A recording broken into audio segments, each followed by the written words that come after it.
Hello friends, welcome to Ramees food and vlog. ഇന്ന് ഞാൻ കുറച്ച് കിച്ചൺ ടിപ്സ് ആയിട്ടാണ് വന്നിട്ടുള്ളത്. അപ്പോൾ നമുക്ക് വീഡിയോയിലേക്ക് പോകാം.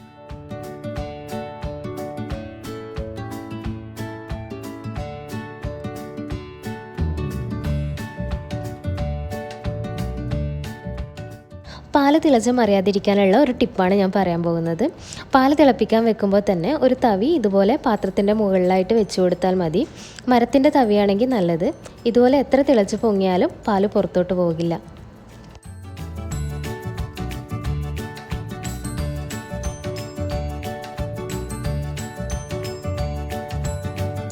അടുത്ത ടിപ്പ് എന്ന് പറയുന്നത് പഞ്ചസാര പാത്രത്തിൽ ഉറുമ്പ് കയറാതിരിക്കാൻ വേണ്ടിയാണ്. 4-5 ഗ്രാമ്പു ഇതുപോലെ ഇട്ട് വെച്ചാൽ മതി. ഗ്രാമ്പൂൻ്റെ സ്മെല്ല് ഇഷ്ടമല്ലാത്തവരാണെങ്കിൽ നമ്മൾ ബിരിയാണിയിലൊക്കെ ചേർക്കുന്ന ബേ ലീഫ്, അതായത് വഴനയില ഇട്ട് വെച്ചാൽ മതി.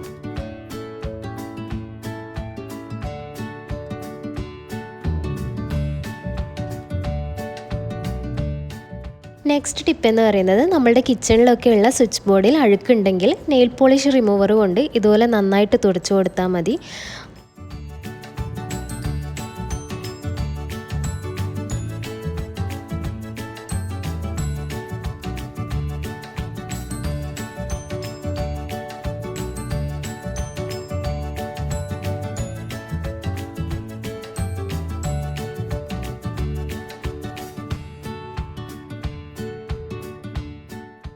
ഇങ്ങനെ ക്ലീൻ ചെയ്യുന്ന ടൈമും മെയിൻ സ്വിച്ച് ഓഫ് ചെയ്യാൻ മറക്കരുത്. പെട്ടെന്ന് നന്നായിട്ട് ഇതുപോലെ തന്നെ ക്ലീൻ ആയിട്ട് കിട്ടും. സർഫേസ് വൈപ്പോ കിച്ചൺ വൈപ്പോ ഉള്ളവരാണെങ്കിൽ അത് യൂസ് ചെയ്താലും മതി.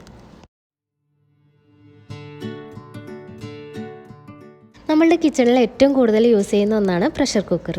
കൂടുതൽ കാലം യൂസ് ചെയ്യുമ്പോൾ അതിൻ്റെ വാഷർ ലൂസായി പോകാറുണ്ട്. അപ്പോൾ ഈ വാഷർ എളുപ്പത്തിൽ ടൈറ്റാക്കി എടുക്കുന്നതിന് ഒരു സിമ്പിൾ ടിപ്പ് ചെയ്താൽ മതി. വാഷർ ഊരിയെടുത്ത ശേഷം ഫ്രീസറിൽ വെച്ചാൽ മതി. അരമണിക്കൂറൊക്കെ വെച്ച് പുറത്തെടുത്ത ശേഷം യൂസ് ചെയ്യാവുന്നതാണ്. ഒരു ദിവസം ഫുള്ളായിട്ട് വെക്കുകയാണെങ്കിൽ നല്ല റിസൾട്ട് കിട്ടും.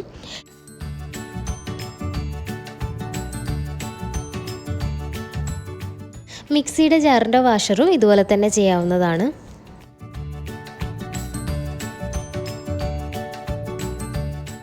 അടുത്ത ടിപ്പ് എന്ന് പറയുന്നത് ചെറുനാരങ്ങ വെച്ചിട്ടാണ്. നമ്മൾ കുറേ നാൾ ഫ്രിഡ്ജിൽ ചെറുനാരങ്ങ വെച്ചാൽ ഇതുപോലെ കട്ടിയാവാറുണ്ട്. അപ്പോൾ നമുക്കിത് പെട്ടെന്ന് സോഫ്റ്റായി കിട്ടാനും ലൈം ജ്യൂസ് ഈസിയായി പിഴിഞ്ഞെടുക്കാനും ചൂടുള്ള വെള്ളത്തിൽ കുറച്ച് നേരം ഇങ്ങനെ ഇട്ട് വെച്ചാൽ പെട്ടെന്ന് നല്ല സോഫ്റ്റായി കിട്ടും.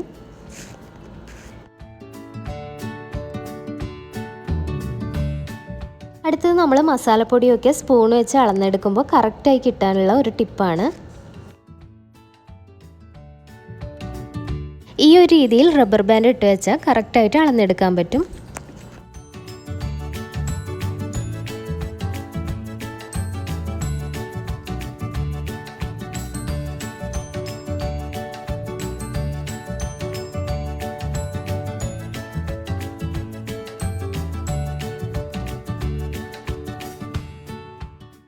ഇനി ടൂത്ത് പേസ്റ്റും ചെറുനാരങ്ങയും വെച്ചിട്ടുള്ള ക്ലീനിങ് ടിപ്പാണ് പറയുന്നത്.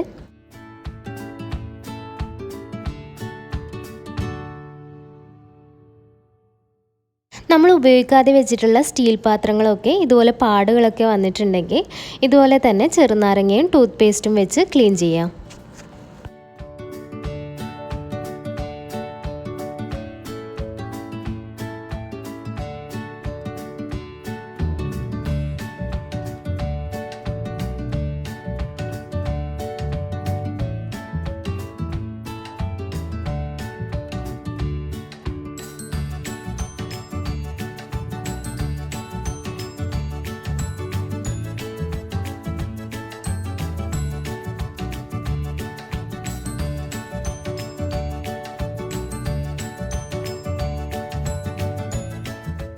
കട്ടിംഗ് ബോർഡിലൊക്കെയുള്ള അഴുക്ക് മാറാൻ ഇതുപോലെ ചെറുനാരങ്ങയും ടൂത്ത് പേസ്റ്റും കുറച്ച് ബേക്കിംഗ് സോഡയും കൂടെ ചേർത്ത് നന്നായി തേച്ച് വെച്ച് കുറച്ച് നേരം വെച്ച ശേഷം സ്ക്രബ്ബർ ഉപയോഗിച്ച് കഴുകിക്കളഞ്ഞാൽ മതി.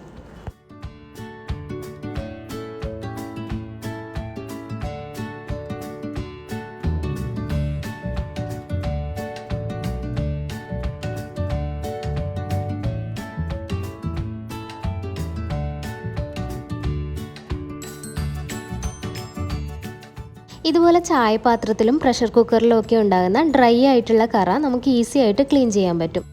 ബേക്കിംഗ് സോഡയും കുറച്ച് വിനാഗിരിയും കൂടെ ചേർത്ത ശേഷം 5 മിനിറ്റ് വെച്ച് അത് കഴിഞ്ഞ് ചെറുനാരങ്ങയിൽ കുറച്ച് ഉപ്പ് ചേർത്ത് നന്നായിട്ടൊന്ന് ഉരച്ചു കൊടുക്കാം.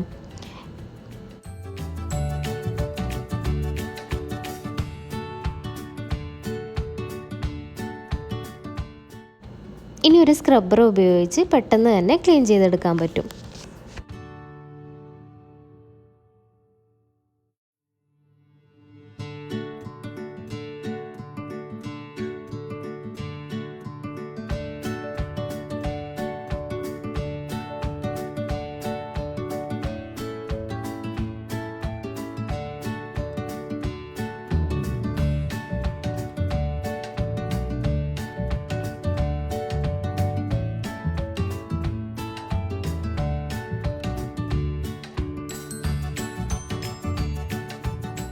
മുളക് പൊടിയും മസാലപ്പൊടിയും ഒക്കെ കട്ട കെട്ടാതിരിക്കാൻ ഇതുപോലെ കുറച്ച് ഉപ്പ് ചേർത്ത് കൊടുത്ത് മിക്സ് ചെയ്ത് കൊടുത്താൽ മതി.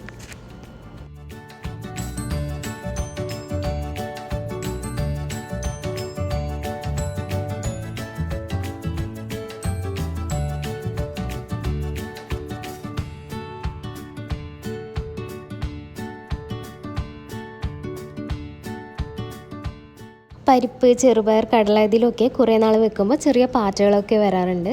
അപ്പോൾ അത് വരാതിരിക്കാൻ 2-3 വറ്റൽമുളക് ഇതുപോലെ ചേർത്ത് കൊടുത്ത ശേഷം അടച്ചു വെച്ച് സൂക്ഷിച്ചാൽ മതി.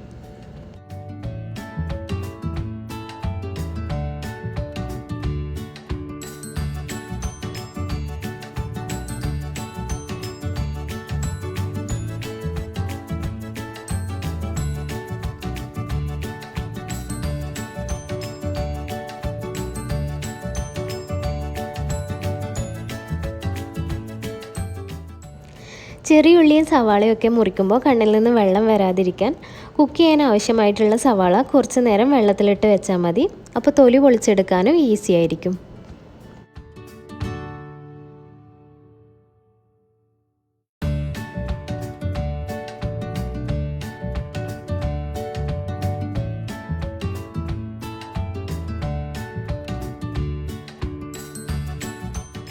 അപ്പോൾ ഈ ടിപ്സൊക്കെ എല്ലാവർക്കും ഉപകാരപ്രദമായി എന്ന് വിശ്വസിക്കുന്നു. ഇതിൽ കുറച്ചൊക്കെ ചിലപ്പോൾ നിങ്ങൾക്ക് അറിയാവുന്നത് തന്നെയായിരിക്കാം. നിങ്ങൾക്ക് അറിയാവുന്ന ടിപ്സൊക്കെ ഉണ്ടെങ്കിൽ കമൻറ്റിൽ അറിയിക്കാം. വീണ്ടും മറ്റൊരു വീഡിയോയിൽ കാണുന്നവരേക്കും ബൈ, ടേക്ക് കെയർ.